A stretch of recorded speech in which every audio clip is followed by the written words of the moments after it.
C'est Cryptolis, bienvenue dans la quotidienne, notre rendez-vous de 8 h du lundi au vendredi pour analyser les news crypto, le marché et bien évidemment le Bitcoin. J'espère que vous allez bien en ce lundi 3 octobre 2022. On commence tout de suite par l'actualité qui est somme toute assez restreinte. Nous avons des rumeurs, c'est des sources internes au niveau de Uniswap, mais en tout cas ça reste encore des rumeurs, on n'a pas encore eu de validation, mais Uniswap a levé 100 millions de dollars pour un projet.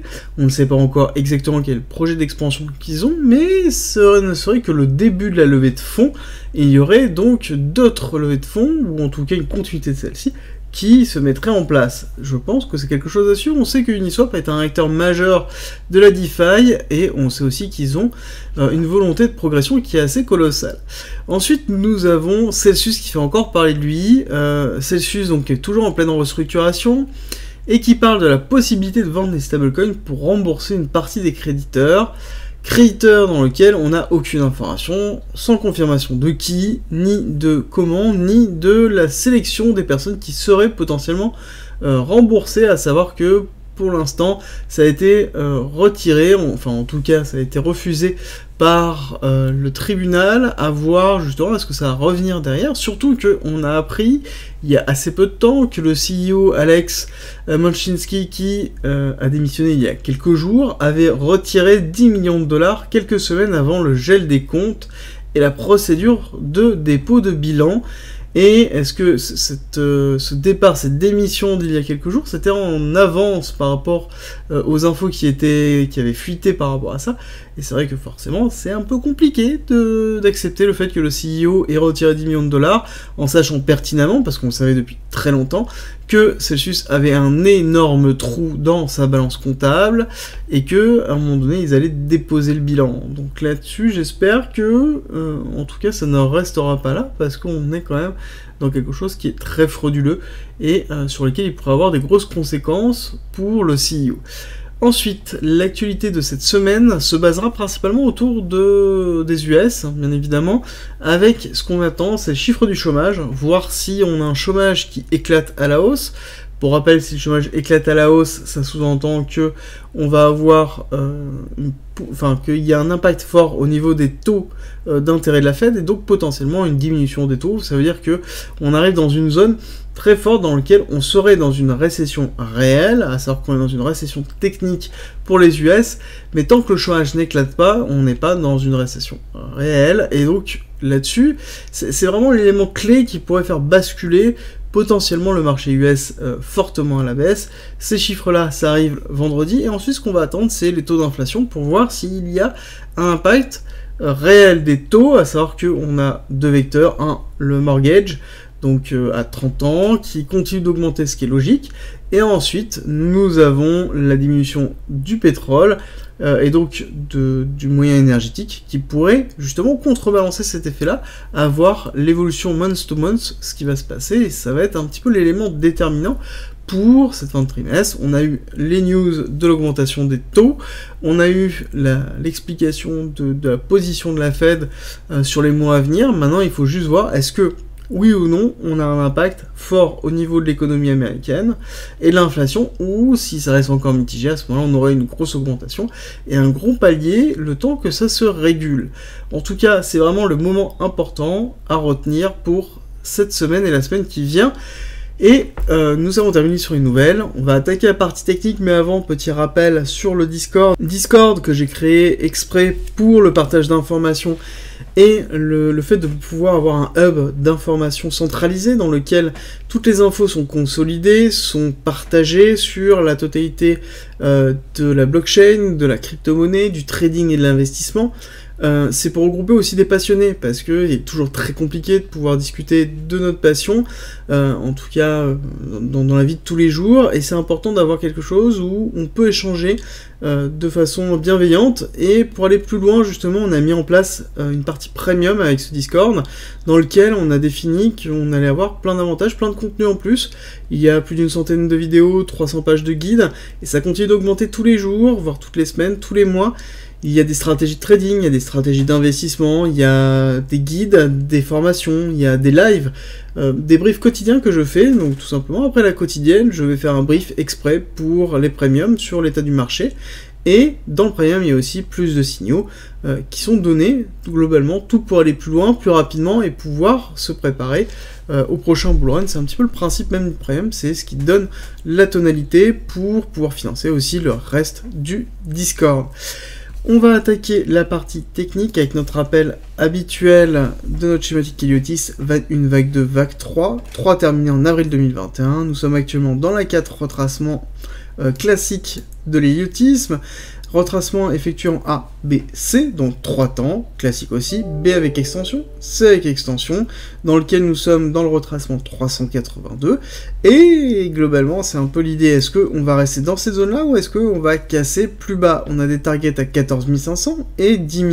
Si on casse en dessous des 14 500, on invalide cette hypothèse-là, parce qu'on ira chercher, la 4 ira casser le top de la 1, chose qui est impossible dans des vagues d'impulsion d'Elliott, dans lequel on aurait justement une invalidation et la mise en place d'une nouvelle théorie héliotiste, avec justement des vagues d'impulsion qui sont terminées en avril 2021. Nous sommes dans un retracement ABC classique, mais sauf que c'est un rebaissé de finalité d'héliotisme, donc ça voudrait dire qu'ensuite on aura une zone de ranging dans laquelle on pourra après partir sur une vague 2 et ainsi de suite, quelque chose qui serait structurellement plus bullish et surtout qui prendrait un petit peu plus de temps à se mettre en place, parce que l'autre élément essentiel, c'est que si jamais on tarde trop dans cette mise en place, si on tarde trop, ça veut dire aussi que on va rater un petit peu le halving, parce qu'on doit faire une vague 5, donc faire un nouvel ATH, ensuite faire un retracement ABC, ça demande quand même du temps, ça demande un marché particulier, donc voilà, plus on arrive dans la temporalité, plus on se rapproche du halving, moins cette hypothèse est valide.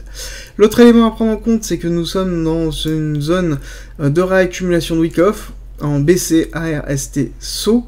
Le ST a pris la liquidité du BC, donc nous sommes dans le buying climax, arrêt de la tendance haussière, retracement, secondary test dans lequel on prend la liquidité du BC, et ensuite on fait le sign of weakness où on va prendre la liquidité de la R. Donc on est dans quelque chose de très classique et dans lequel ici nous sommes en train de structurer au niveau d'un ordre de bloc, donc on aurait une zone potentielle de rebond ou en tout cas de temporisation dans lequel on pourrait faire une forme de ranging entre 15 000 et 25 000 qui sera en même temps une zone parfaite pour l'accumulation parce qu'on est entre le 618 et le 786, donc zone parfaite dans une notion de réaccumulation long terme pour pouvoir justement préparer un prochain bull run. Donc peu importe la temporalité sur laquelle on travaille dans cette zone-là, c'est une zone sur laquelle on peut très bien lisser son entrée en DCA. Alors, si on zoome un petit peu sur ce qui se passe ici, avec une vue notamment en daily, on voit qu'on a bien la mise en place d'une accumulation de Wyckoff, avec l'arrêt de la tendance baissière qui s'est effectué ici, le retracement qui s'effectue là avec l'automatic rally, la R, et ensuite on est ici dans le ST. Alors l'autre élément qui est à noter, c'est qu'on a vraiment un problème de liquidité là, vraiment depuis, on va regarder, mais globalement depuis quelques mois, ouais, depuis 110 jours, nous avons un problème de liquidité, donc bientôt plus de 3 mois, avec justement une chasse à la liquidité qui est flagrante, parce qu'on a la mise en place ici d'un canal haussier de liquidité, un cric, dans lequel on est allé récupérer la liquidité à la hausse, on est allé récupérer la liquidité à la baisse. Pareil, ici on a fait un short squeeze, donc on est allé récupérer la liquidité de toutes les personnes qui étaient positionnées ici avant à découvert. Donc on est les récupérer, on est repassé au-dessus du canal haussier pour pouvoir forcer les personnes à se positionner en longue. Et ensuite on a fait un long squeeze et on est allé chercher toutes les liquidités à la baisse, et depuis on voit qu'on est dans une forme de ranging à faible volume, dans lequel malheureusement il y a assez peu de liquidité, on n'arrive pas à créer de la liquidité supérieure et inférieure, on a un tout petit peu des liquidités qui sont ici, ça je vais vous l'expliquer après, mais globalement on est dans un marché qui est à court de liquidité, dans lequel il y a beaucoup de manipulation, donc il faut faire très attention.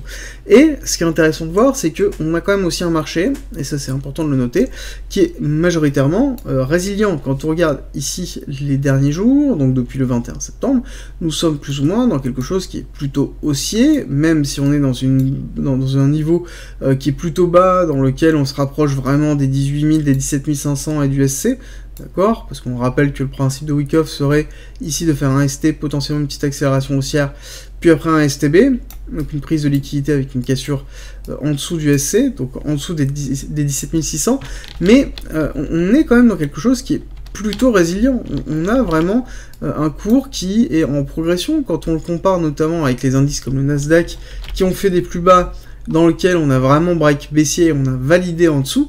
Bon, le BTC c'est pas le cas, donc c'est plutôt positif pour l'écosystème en lui-même, ce qui pourrait montrer même potentiellement des achats qui sont en train de se faire. On le sait d'ailleurs parce qu'on a au niveau de l'inflow, au niveau des exchanges, on voit qu'on a un outflow de BTC qui s'est effectué en fin de ce mois-ci, donc fin septembre, 30 septembre exactement. On a 34 000 BTC qui sont sortis. On sait qu'on a des achats et les buyer holders qui sont en train de continuer à acheter dans cette zone-là. Mais ce qui est logique, parce que, encore une fois, ici, je rappelle, on est dans une zone d'achat. C'est-à-dire que ces personnes-là qui achètent continueront à acheter, même si on continue à descendre à 14 500. Voilà, c'est très important de le retenir. Donc, on est quand même dans une forme de résilience au niveau du BTC. On a derrière une pattern qui est un petit peu gênante, on va aller le voir tout de suite, mais aussi ce qu'il y a à retenir, c'est qu'on pourrait être dans une pattern inversée de ce que l'on a. Ça veut dire quoi? Ici, on a accélération haussière, retracement, deuxième accélération haussière, accélération baissière, retracement, deuxième accélération baissière. Ici, ensuite, on a un travail de correction que l'on voit là. Donc, ce que l'on pourrait attendre, ici, c'est une continuité baissière, avec 1, 2, donc 2 cassures, pour ensuite repartir à la hausse. Par contre, pour ça, il faudrait avoir une forme de neutralité au niveau du RSI, chose que l'on n'a pas là, d'accord? Chose qu'on n'a pas encore ici. Donc là, il va falloir surveiller. Si on a ici, pareil, une forme de neutralité qui est en train de se faire sur la partie basse, bon, ça veut dire que potentiellement, sur une prise de liquidité basse, on pourrait avoir une réaction haussière, ce qui est un petit peu attendu normalement avec un STB classique, d'accord? Si c'est vraiment un STB d'accumulation, on n'aura pas un enfoncement de la liquidité. On peut avoir un enfoncement jusqu'aux 16 000, mais la bougie sera rachetée. La bougie sera rachetée et on repassera automatiquement au-dessus du SC très vite pour consolider au-dessus. D'accord? Potentiellement aller retester les 20 000, 21 000 avant de soit faire un spring, donc une deuxième cassure baissière, ou soit repartir à la hausse. Alors, si on zoome un petit peu, on est en heure, donc du coup, on regarde ici ce que l'on a. On a quand même une pattern dans cette partie-là qui montre vraiment une notion d'instabilité du cours dans lequel on a une résilience. On voit que on aimerait partir à la hausse, mais on ne peut pas à travers la mise en place de la pression économique macro. On le sent, on le voit. On voit qu'on est obligé de faire des mouvements assez forts haussiers ou baissiers pour essayer de récupérer de la liquidité.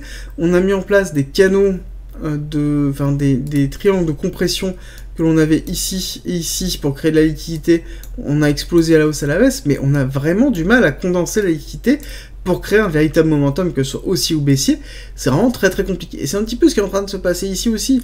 C'est-à-dire que là, on a très très peu de liquidité. On a vraiment très très peu de liquidité. La liquidité, elle se trouve beaucoup plus basse. Elle se trouve dans les 16 000. 16 000, 14 500, 12 000. Donc c'est bien plus bas. Et on a quand même pas mal d'ordres qui sont placés dans le Deep of Market, le DOM. Donc on sait qu'on va avoir un cours qui va avoir du mal à se déplacer. Par contre, on a une petite liquidité qui se trouve ici dans les 19 500, 20 000. Donc on pourrait avoir une accélération du cours pour potentiellement baisser, break baissier. Voilà, c'est un petit peu l'idée que j'ai. Je suis toujours dans cette notion de break baissier parce que on n'a pas ici au niveau du momentum un véritable signe fort d'une potentielle hausse à venir. On est plus même dans la mise en place d'une continuité baissière suite à un break de la structure qui est en train de se faire. D'accord? Ici, paf, on casse baissier, donc potentiellement petite accélération haussière, break baissier, là on prend la liquidité, on va retester, et soit on break baissier, soit on casse à la hausse après. Ça malheureusement, on le verra après, c'est très compliqué de pouvoir s'anticiper, enfin de pouvoir anticiper le marché actuellement. Je pense qu'on est quand même en attente d'une résolution économique globale et d'une fin de tonalité. On est toujours dans une zone de pricing sur les indices classiques. On y va aller voir le Nasdaq tout à l'heure. Mais donc forcément, ça joue un rôle très fort au niveau du BTC. Alors, au niveau de l'order flow, on en est où ? Sur l'order flow, ce qui est intéressant, c'est que on est toujours ici dans cette cohérence entre les top traders ici et la totalité des comptes. On est dans une pattern haussière dans les deux, alors que normalement ce qu'on aimerait, c'est avoir une divergence. Là, ça se voit quand on a quelque chose comme ça veut dire qu'on n'a pas de ton qui est donné.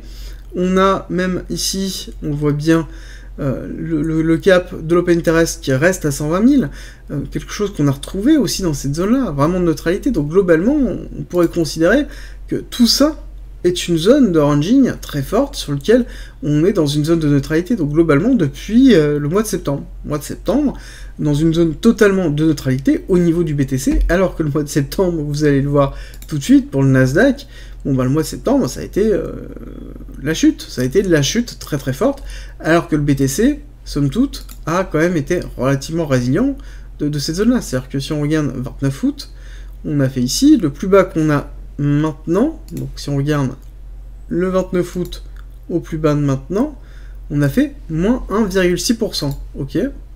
39 août, pareil, 39 août, on se met, 30 août, pardon, excusez-moi, 30 août, on se met là, et on prend le plus bas actuel, on est moins 10%.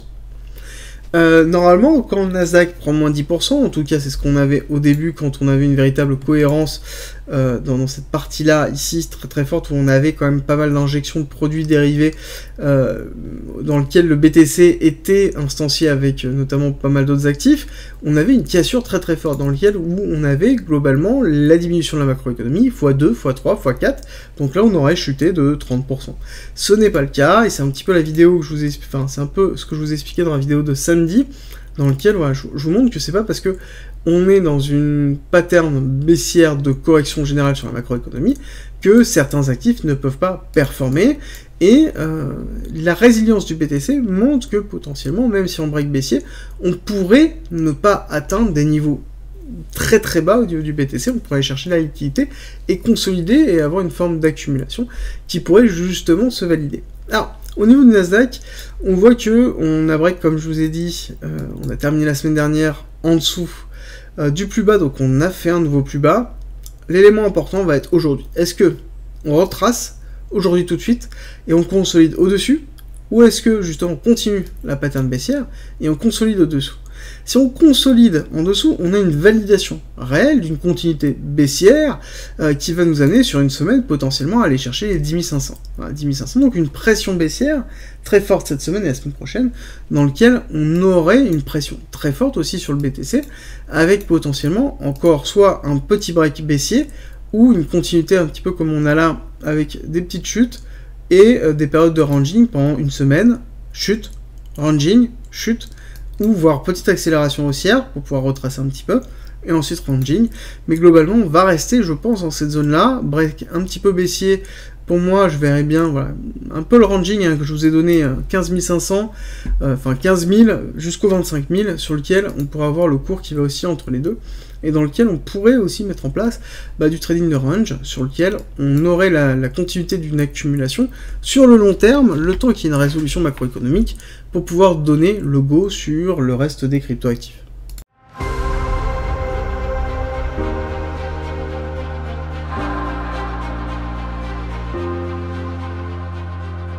Si tu aimes mon contenu, n'hésite pas, partage, like, ça m'aide énormément, et rejoins-nous sur Discord.